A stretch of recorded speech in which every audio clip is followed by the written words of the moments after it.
ચાણસ્માના ઝીલિયામાં ગેરકાયદેસર farm house પર bulldozer, Mastani ગેંગના મુખ્ય સૂત્રધાર ભાવેશ રબારીના કબજાવાળી ગૌચર જો ખાલી કરાવાઈ। પાટણ જિલ્લાના ચાણસ્મા તાલુકાના ઝીલિયા ગામે પોલીસ વાન પર હુમલા બાદ તંત્રે કડક કાર્યવાહી કરી છે। મસ્તાની ગેંગના મુખ્ય સૂત્રધાર ભાવેશ રબારીના ગૌચરની જમીન પર બનેલા ગેરકાયદેસર ઝીલિયા ફાર્મ હાઉસ પર બુલડોઝર ફેરવી દેવાની શરૂઆત થઈ ગઈ છે। આ ડિમોલેશનની કામગીરી ચુસ્ત પોલીસ બંદોબસ્ત વચ્ચે પૂર્ણ કરવામાં રહી છે। દાટના થોડા સમય પૂર્વે પોલીસ વાન પર થયેલા હુમલાના પગલે બની છે, જેમાં પોલીસે અત્યાર સુધીમાં 18 આરોપીઓને ઝડપી પાડ્યા છે। આ હુમલા બાદ વહીવટી તંત્રે કાયદો અને વ્યવસ્થાને પડકારનારા તત્વો સામે આક્રમક વલણ અપનાવ્યું છે।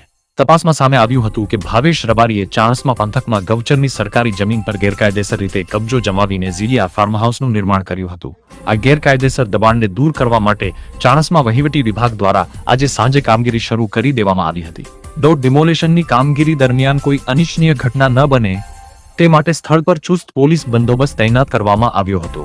વહીવટી તંત્રના અધિકારીઓની હાજરીમાં અનેક જેસીબી મશીનો દ્વારા ફાર્મ હાઉસના ગેરકાયદેસર બાંધકામને તોડી પાડવામાં આવ્યું।